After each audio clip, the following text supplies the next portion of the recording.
Nab Head near St Bride's, and what better place to come to think about the Mesolithig.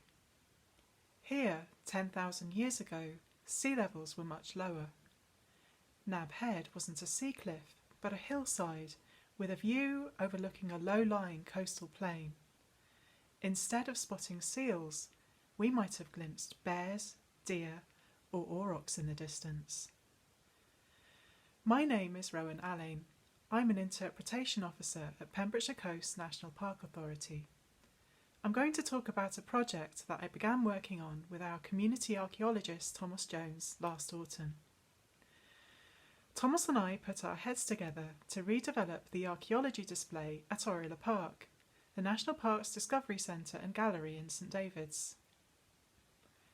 There you'll find a rather plain display case, which doesn't do quite enough justice to some fantastic prehistoric finds handed in to us by members of the public. These include a couple of aurochs horns found at Newgale and White Sands after winter storms, as well as an awesome example of a Neolithic axe that a farmer from Dinas one day plonked down on the counter at Castell Kentlys, asking the amazed member of staff, "So what do you think of that?" When we started to talk about what to do with this display of prehistoric archaeology, Thomas and I noticed that it was lacking anything from the Mesolithic period. We wanted to put that right, because Pembrokeshire has this amazing Mesolithic archaeology eroding out of the coastline all the time. Think of the child's footprints left in the peat layer of the submerged forest at Lidstep, or the area around Newport Bridge on the Nevern Estuary, where a cluster of flint cores and blades were found in the 1920s. And of course, here at Nab Head, where hundreds of small shale beads were uncovered, alongside other intriguing artefacts, dating to around 10,500 years ago. We wanted visitors to really connect with these stories, and through that connection start to consider how their behaviour and the impact of climate change affects coastal archaeology. But there's more to it than that. We talked about the possibility of adding items to the display, including some of the Nab Head beads, and I suggested we include some interpretation of how they might have been worn, and the people who wore them, the people here at the time, the Western European hunter-gatherers. Last autumn, when Thomas and I began talking about the project, the Amgueddfa Cymru National Museum of Wales's excellent Stones and Bones exhibition was still up in the main gallery space at Awdurdod Park. One of the images used in that exhibition was the Nab Head illustration by Giovanni Caselli from 1979. We both felt, though, that there was something a bit off about this image and that it had become outdated in a number of ways. From this came the idea of producing a new illustration giving a more up-to-date representation of Mesolithic hunter-gatherers. Before I talk about the illustrations in more detail, I want to give you some background and touch briefly on the importance of equality and accessibility in our work.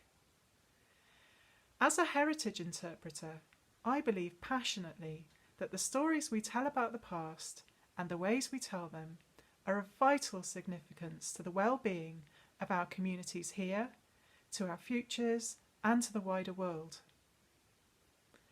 The influential cultural theorist Terry Eagleton once wrote, and I quote, "The past holds vital resources for the renewal of the present. Those who wipe out the past are in danger of abolishing the future as well." End quote. Our work in the National Park Authority is guided by the Welsh Government's Wellbeing of Future Generations Act.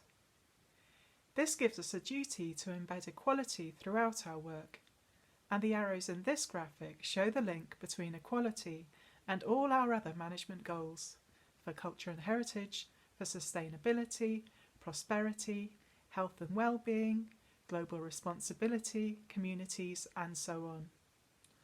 So this is why these days you'll see the National Park Authority places a great emphasis on engagement and trying out new ways of working that foster access and opportunities for everyone. Talking about heritage interpretation specifically, I see a clear relationship between equality and the stories we tell.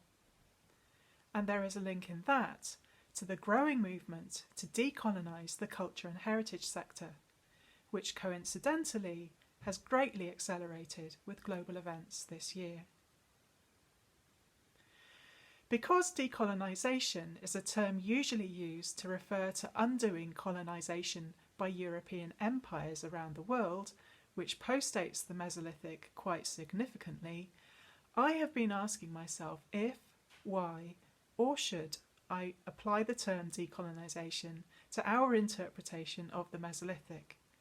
And no, I'm not saying we should dismantle Pentre Ifan and go back to being hunter-gatherers. So why have I chosen this term?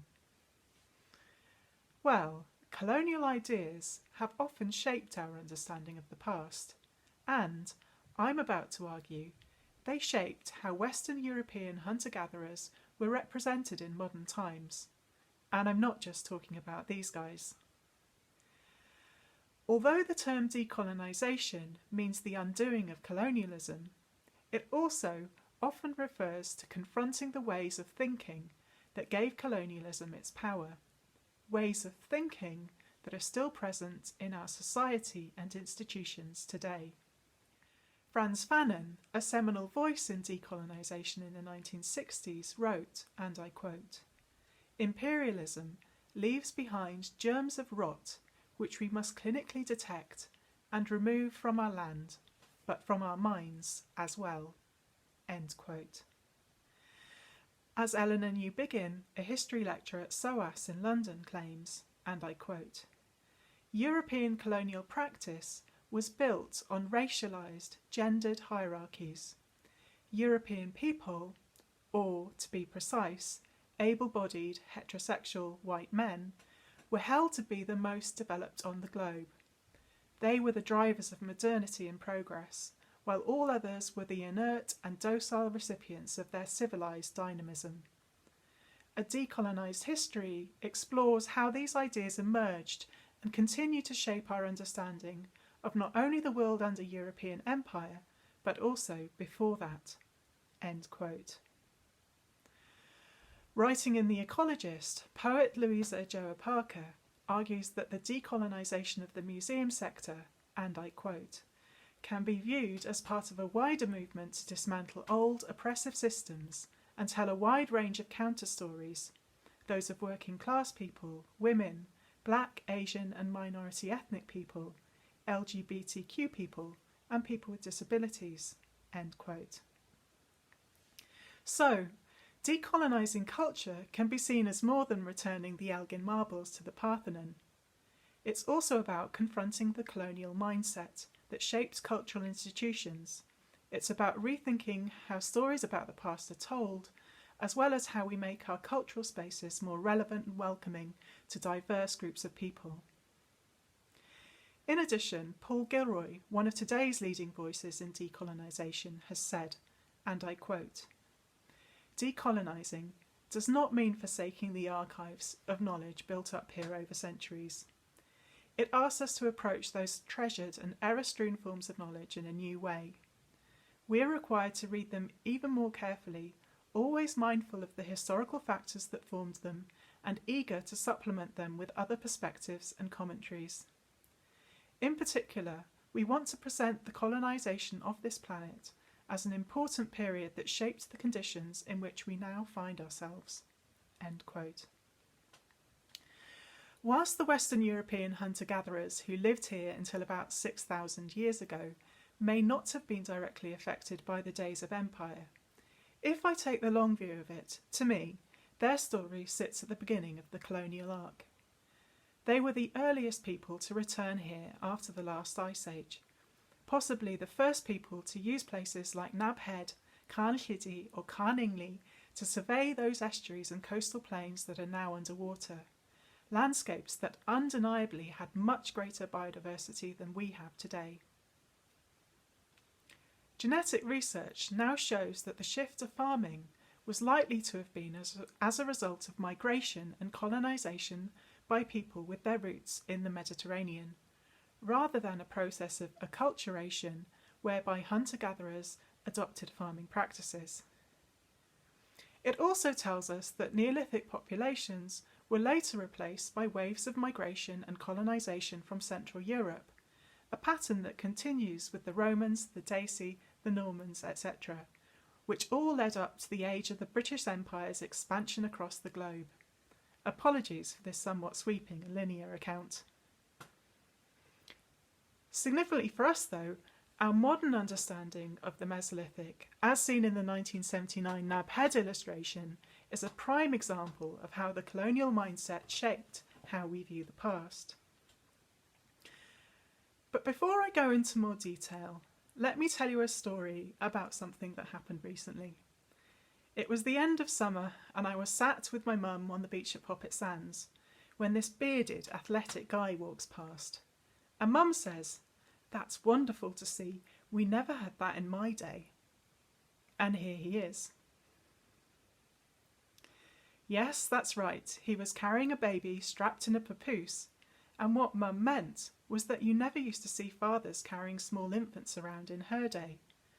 And it's funny, isn't it, in the 40 or so years since me and my siblings were babies, how much society's attitudes towards childcare have changed. If we look again at the image from 1979, we can clearly see 1970s society, in which the division of labour is organised along very gendered lines, with women taking care of children, cooking and cleaning in the background, whilst men's work with tools and weapons is foregrounded.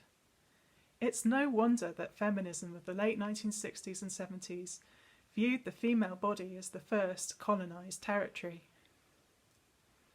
Nowadays, it's commonly theorised that such gender-based roles emerged or became more ingrained with the development of farming, so they may not be accurate for our hunter-gatherer community. In our new illustration, we wanted to give a different interpretation of Mesolithic culture, one where roles and tasks perhaps aren't so rigidly drawn along gendered lines. And although there isn't much evidence in the archaeology that says this is how things were, the assumption that women looked after the children while men did the hunting was one we wish to challenge. And I accept this could also reflect the generational differences and societal changes here in the UK between the 1970s and today. But if you look to non-Western cultures around the world, it is possible to see men baby wearing. The Aka hunter-gatherer people in Central Africa share childcare almost equally between father and mother, whilst women also share in the hunting, something that outside observers say seems to contribute towards harmonious relationships. And here's a gentleman in Bhutan, where they measure how well the nation is doing, not in terms of GDP, but in terms of happiness. I don't wish to put forward that this is the correct or only way of viewing the Mesolithic. In fact, there probably was lots of variation in the division of labour and social practices between different communities.